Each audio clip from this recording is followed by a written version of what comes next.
नमस्कार विद्यार्थी मित्रांनो, आपल्या सर्वांचं स्वागत आहे ज्ञानमुद्रा अकॅडमीच्या एज्युकेशनल यूट्यूब चॅनलमध्ये. नगर परिषद भरती संदर्भात बऱ्याच दिवसांपासून आपण अपडेटची वाट पाहत होतो. आता जी अपडेट आलेली आहे ती नगर विकास विभागाच्या संदर्भात आहे. नगर परिषदेबाबत अजून कुठलीही अधिकृत अपडेट आली नाही किंवा जाहिरात कधीपर्यंत येणार आहे त्याची देखील माहिती त्यांनी दिलेली नाही. मात्र जो काही नगर विकास विभागाचा नवीन आकृतीबंध तयार झालेला आहे त्याला शासनाने मान्यता दिली, तर तोच जी-आर शासनाकडून प्रसिद्ध करण्यात आला. जी-आरची संपूर्ण माहिती आपण या व्हिडिओच्या माध्यमातून पाहणार आहोत. ऑलरेडी जी-आर मी टेलिग्रामला टाकलेला आहे. तुम्ही जर टेलिग्रामला जॉइन झालेले असाल तर 2 दिवसापूर्वीच मी तो अपलोड केलेला होता. तुम्ही टेलिग्रामला जॉइन करून ठेवा, कारण की ज्या काही नवीन लेटेस्ट अपडेट्स असतात त्या लवकरात लवकर तुम्हाला टेलिग्रामला प्राप्त होत असतात. आता जाऊया आपण आपल्या आजच्या जी-आरकडे. पहा विद्यार्थी मित्रांनो, वरती तुम्ही पाहू शकता नगर विकास विभागाच्या आस्थापनेवरील पदांचा सुधारित आकृतीबंध. दिनांक देखील आहे 23 सप्टेंबर 2025 ला हा जी-आर त्यांच्या मार्फत काढण्यात आला होता.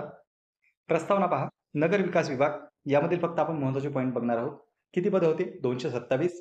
13 जुलै 2023 रोजी उच्च समितीसमोर बैठक त्यांची झाली होती. यामध्ये काय करण्यात आलं?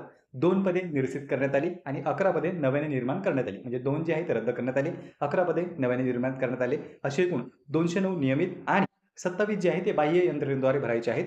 टोटल 236 पदांचा सुधारित आकृतीबंधास उच्चस्तरीय सचिव समितीच्या अंतर्गत मान्यता देण्यात आलेली होती आणि तो शासनाकडे प्रस्ताव त्यांनी पाठवला होता. आता काय झालं? आता खाली पहा.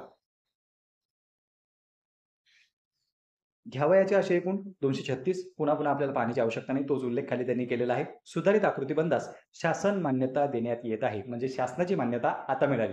यापूर्वी त्यांनी प्रस्ताव सादर केला होता. समितीने प्रस्ताव जो आहे तो शासनाकडे पाठवला होता. मात्र आता शासनाने त्याला मंजुरी दिलेली आहे. आता यामध्ये पदं कोणती आहेत? तर पहिले 2 पदे निरसित करण्यात आली. कोणती? उपसंचालक आणि नाईक ही जी 2 पदे आहेत ती निरसित करण्यात येत आहे असं त्यांनी सांगितलं. नंतर जर आपण पाहिलं बाह्य यंत्रणेद्वारे, तर वाहन चालक बहुउद्देशीय 3 पदे, त्यानंतर गट कर्मचारी बहुउद्देशीय 24 पदे, अशी एकूण 27 पदे जी आहेत ते नगर विकास विभाग बाह्य यंत्रणेद्वारे घ्यावयाचे मनुष्यबळ म्हणजे बाह्य यंत्रणेद्वारे ही 27 पदे भरली जाणार आहेत. 2 त्यांनी निरसित केली. ही 27 जी आहे ती बाह्य यंत्रणेमार्फत भरल्या जात आहे. पुढील जर पदे पाहिली तुम्ही, तर इथे लक्षात येईल. अगोदर पद आहे, त्यानंतर वेतन श्रेणी आहे आणि सर्वात शेवटी मंजूर झालेली पदे आणि नवीन आकृतीबंधानुसार निरसित करण्यात आलेली पदे सर्वांचे तपशील इथे त्यांनी दिल्या.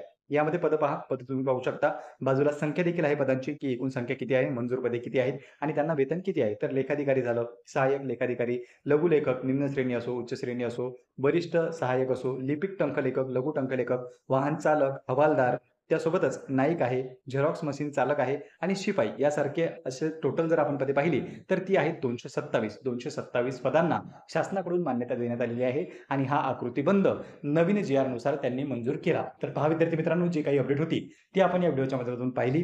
2 पदे निरसित करण्यात आली. 27 पदे जी आहेत ती बाह्य यंत्रणेमार्फत भरण्यात येतील आणि जी काही 227 पदे आहेत ती मात्र या ठिकाणी मान्यता देण्यात आलेली आहे आणि ही सर्वच्या सर्व नियमित पदे आहेत. आता फक्त त्याला मान्यता मिळालेली आहे आकृतीबंधाला. याची जाहिरात कधी ते काढतात ते शासनावर डिपेंड राहील. आकृतीबंध जो आहे तो मंजूर करण्यात आला. लवकरच याची जाहिरात सुद्धा आपल्याला दिसू शकते आणि नगर परिषदेच्या भरतीची जर आपण अपडेट पाहिली तर त्या संदर्भात अजून त्यांनी कुठलीही घोषणा केलेली नाही. लवकरात लवकर आम्ही भरती घेऊ असं मात्र त्यांनी सांगितलं.